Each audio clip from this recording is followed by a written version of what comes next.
News ಫಸ್ಟ್ಗೆ ಸ್ವಾಗತ. ನಾನು ಕಾವ್ಯಶ್ರೀ. ಹಸಿದಾಗ ಅನ್ನ, ದಣಿದಾಗ ನೀರು ಕೊಡ್ದಿದ್ಮೇಲೆ ಏನ್ ಚಂದವೋ. ಈ ಹಾಡಿನಲ್ಲಿರೋ ಪದಗಳೇ ಹೇಳುವಂತೆ ಹಸಿದಾಗ ಅನ್ನ, ದಣಿದಾಗ ನೀರು ಕೊಡ್ದಿದ್ಮೇಲೆ ಭೂಮಿ ಮೇಲೆ ಹುಟ್ಟಿರೋದಕ್ಕೆ ಏನ್ ಸಾರ್ಥಕತೆ ಹೇಳಿ. ಈ ಜಗತ್ತಿನಲ್ಲಿ ಪ್ರತಿ ಜೀವರಾಶಿಗೂ ಹಸಿವು ಇದ್ದೇ ಇರುತ್ತೆ.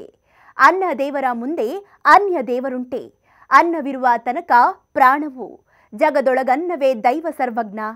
ಜಾಗತಿಕವಾಗಿ ಹಲವು ದೇಶಗಳಲ್ಲಿ ಹಸಿವಿನ ಸೂಚ್ಯಂಕ ಕುಸಿಯುತ್ತಿದೆ. ಇದಕ್ಕೆ ಭಾರತದ ಪರಿಸ್ಥಿತಿಯೂ ಹೊರತಲ್ಲ. ಸರ್ಕಾರಗಳು ಬಡವರಿಗೆ, ಹಸಿದವರಿಗಾಗಿ ಹಲವು ಯೋಜನೆಗಳನ್ನು ಜಾರಿಗೆ ತಂದಿವೆ. ಕರ್ನಾಟಕದಲ್ಲಿ ಬಡವರ ಹಸಿವು ನೀಗಿಸುವ ಕಾರ್ಯಕ್ರಮ ಅನ್ನಭಾಗ್ಯ ಇಡೀ ದೇಶದಲ್ಲಿಯೇ ಶ್ಲಾಘನೆಗೆ ವ್ಯಕ್ತವಾಗಿದೆ. ಆದರೆ ನಾವೀಗ ತೋರಿಸ್ತಿರೋ ಈ ದೃಶ್ಯ ಜರ್ಮನಿಯದ್ದು. ಇಲ್ಲಿ ನೀವು ನೋಡ್ತಿರುವ ಬ್ಯಾಗ್ಗಳಲ್ಲಿರುವುದು ಊಟ. ಇದು ಹಸಿದವರು, ನಿರ್ಗತಿಕರು, ಬಡವರಿಗೆ ಸಹಾಯ ಆಗಲೆಂದೇ ಇಲ್ಲಿ ನೇತು ಹಾಕಲಾಗಿದೆ. ಇಲ್ಲಿ ಯಾವುದೇ ಕ್ಯಾಮ್ರಾ ಇಲ್ಲ, ವಿಡಿಯೋ ಮಾಡುವುದೂ ಇಲ್ಲ, ನೆರವು ನೀಡುವ ನಾಟಕವೂ ಇಲ್ಲ.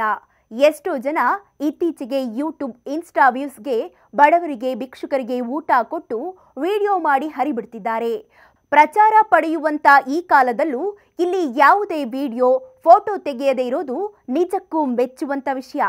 ಹಸಿದವರಿಗೆ ನೆರವಾಗಲೆಂದು ಹೀಗೆ ಊಟವನ್ನ ಕಟ್ಟಿ ನೇತು ಹಾಕಲಾಗಿದೆ.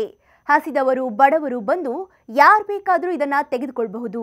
ಇಲ್ಲಿ ಯಾವುದೇ ಸಾರ್ವಜನಿಕ ಪ್ರದರ್ಶನವಿಲ್ಲ.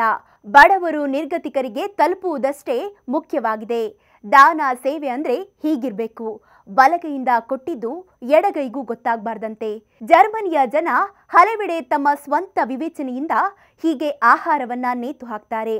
ಆ ಮೂಲಕ ಬಡ, ನಿರ್ಗತಿಕ, ದುರ್ಬಲರಿಗೆ ನೆರವಾಗ್ತಿರುವುದು ಮೆಚ್ಚುಗೆಗೆ ಪಾತ್ರವಾಗಿದೆ.